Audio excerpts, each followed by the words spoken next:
Okay.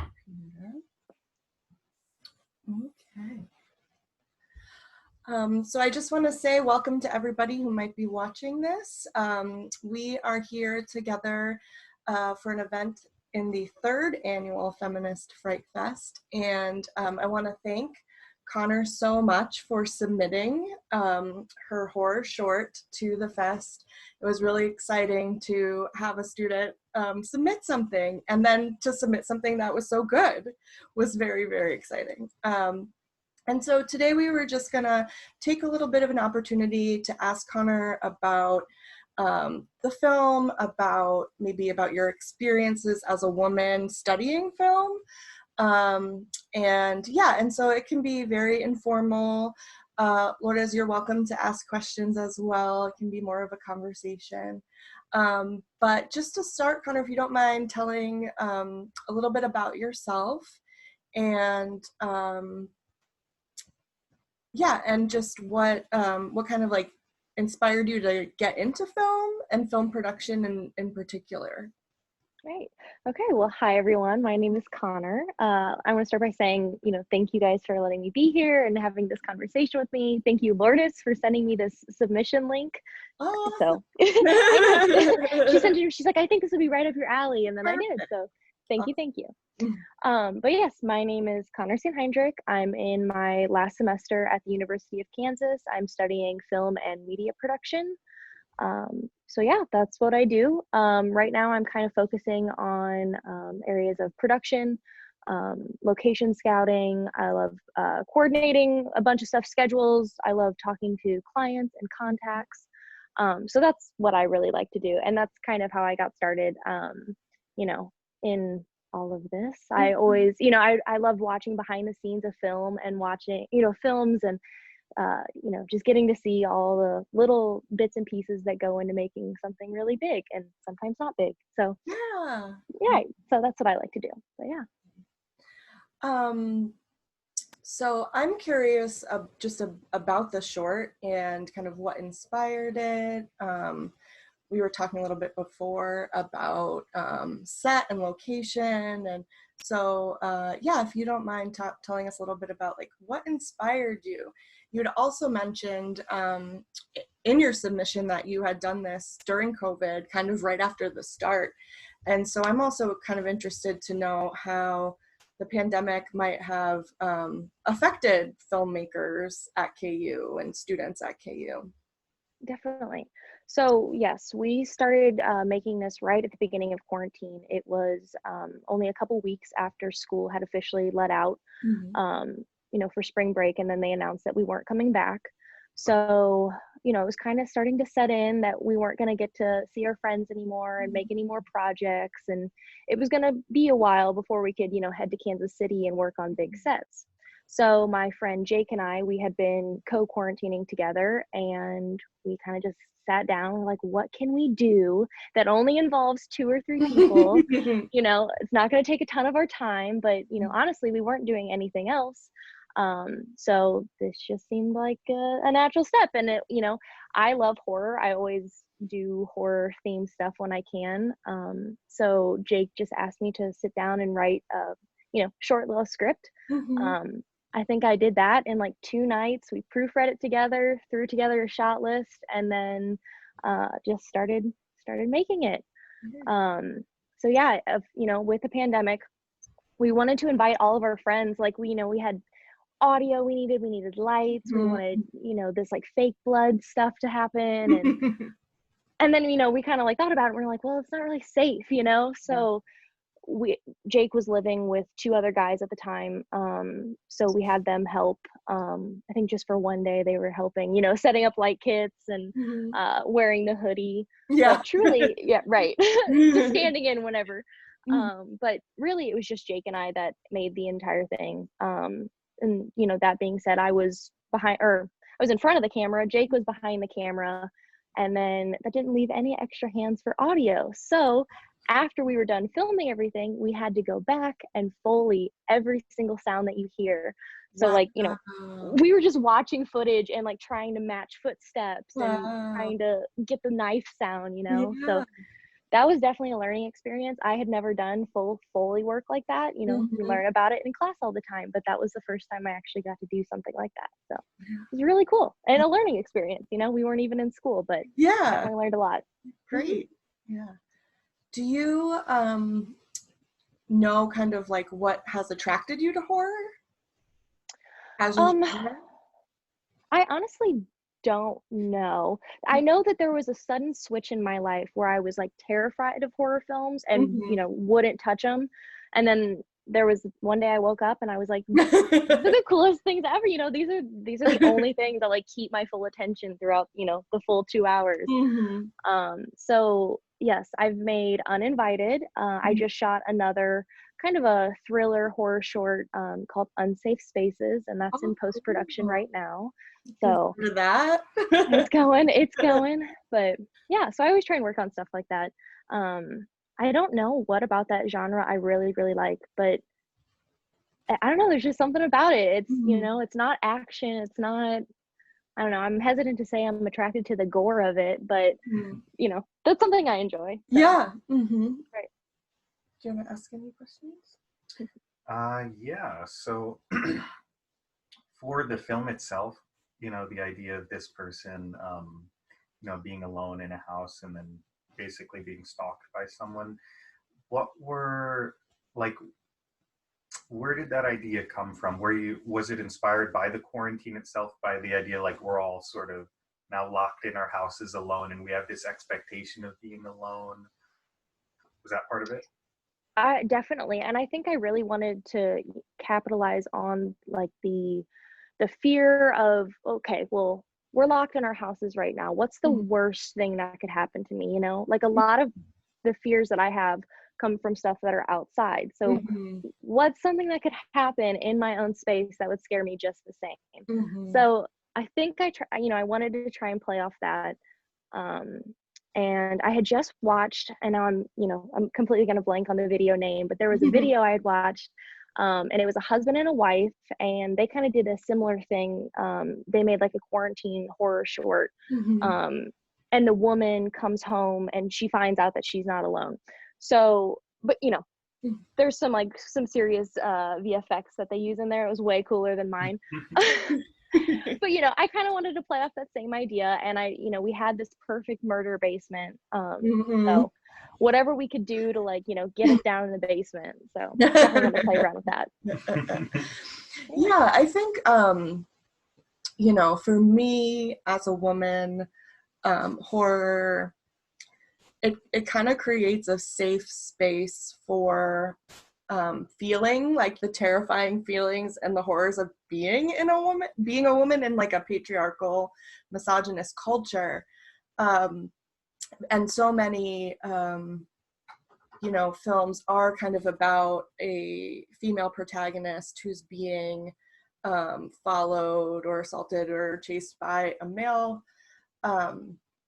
And I myself, have definitely been alone in the house and freaked myself out. And I don't know if that's something that people of all gender identities do, or if just as a woman, I tend to feel more unsafe maybe than Miguel might. So I don't know if that relates at all to what you were trying to get at, or. Absolutely. Yeah. So, and Lourdes, I'm sorry if I repeat myself because I say this all the time in our capstone class. In capstone and then throughout my time at KU, I've really tried to focus on, in all of my short films, I try to focus on kind of rerouting that stereotype or, that Hollywood obsession with violence against women. And that's such a old story. It's been told so many times, and especially in horror, I do love the genre through and through, but a lot of the times you are seeing in every horror film, there is an essence of violence against women. And I think it's really important, especially right now, to not necessarily reverse that way of thinking, but just kind of showcase it and also try and take back the power in that, in my shorts and all the things that I try and write, there may be, I'm trying, you know, I might be showing a woman walking to her car and how scary that is, but I don't ever want that to be a trigger point, you know, for a woman watching, or, you know, I'm just trying to show other people who may not be aware that walking to a car is a really scary thing. You know, I'm trying to show that, like, that's something that we have to worry about. And, you know, that's not cool. It's not cool. You know, I shouldn't be scared to be alone at home, but I am. So I don't know if that made sense, but oh no, definitely. you know, I try and work around with that, and yeah, just kind of show what that looks like. And you know, it's always really important to me to never have the woman lose. I think that's a tired story too. Like, you don't need to tell me I need to be that scared. I know I need to be that scared. You know, let me see a story where the woman fights back and she wins. So I think that's really important too. But yeah. So are there any films that do what you've said successfully, you know, about showing women in this position, and or that have inspired you? absolutely. I think, you know, I'm not good with years, so I'm not even gonna try years. But the film, the film Assassination Nation, one of my favorites, and it's really, really big on that fighting back aspect of it, and just like the, you know, the bullshit that women go through, and then the shit we get for fighting back about it. So that film definitely. Another one, Ready or Not. I rewatch that film like seriously once a month. It's the new one. I think it came out. It was in theaters. We were gonna watch it, but then COVID. Yeah. Oh. The one where she's in the wedding dress. Oh yes, it's the wedding one. So good. I feel like a lot of modern movies are trying to take on that, you know, that plot line. You know, they're trying. I would love to see, you know, more women directors doing it. I feel like it's still like a man's story. But then again, there are films like The Descent, who, you know, is made majorly by men, but that is one, you know, killer, kick-ass woman story. So yeah, there are definitely films that do it. Yeah, so just like in your studies, and same with you, Lourdes, like, I'm just curious, I don't know kind of the gender breakdown of the student body or the professors. I just know that Hollywood film has historically been dominated by white men, and as has higher education. And so, yeah, I'm just kind of curious, like, in terms of your experiences, how gender or sexism might come up or be apparent. You know, I feel like throughout the KU department, they do a very good job of balancing that. I feel like they're, you know, they know what's up. Our professors speak to it all the time. So love that. Well, excellent. You know, right now, at least our class, I think Lourdes and I are like one of 5 women in our capstone class, and the rest are all men. So, you know, throughout the film department, I feel like there is a uneven ratio of male to females, but we're working with it. We know what's up. You know, the women are killing it regardless. So in the department, I feel like it's not a big deal.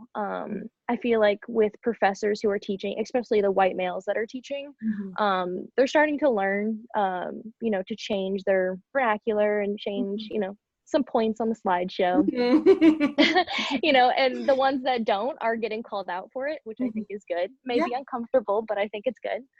And then, you know, when I go to the real world and go over to Kansas City, I have been on a couple of sets where, you know, you can tell they're used to just working with a bunch of guys, and it doesn't help that I also have a very gender neutral name. So when I get hired on sets, a lot of the times they think I'm a male. And then when I show up, they're like, "Oh, are you sure you can do this PA job? Are you sure you can lift this sandbag?" I'm like, "Yes."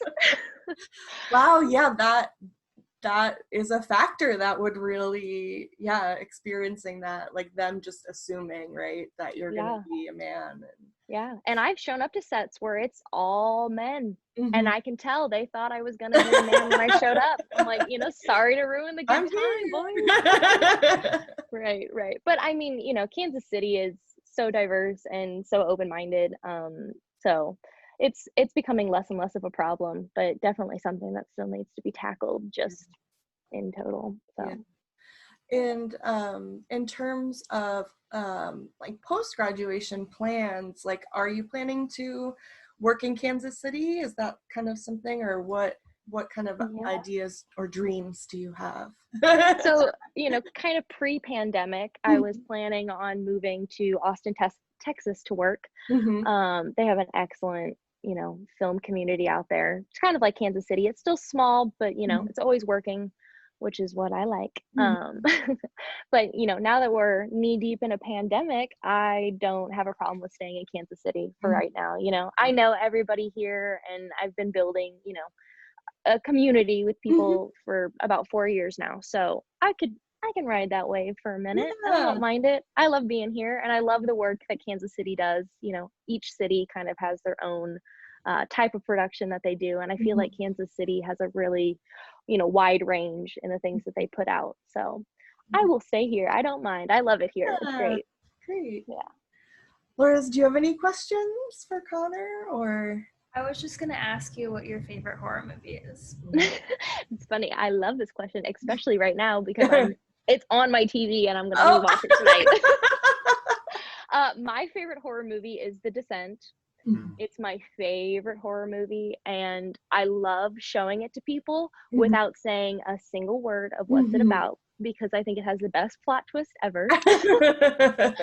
But only watch the director's cut. If you have not seen it, the director's cut is the best form. So, yes, that one's my favorite. So what is your opinion on the ending? What is your read on the ending? Because I know it's kind of controversial. On the director's cut?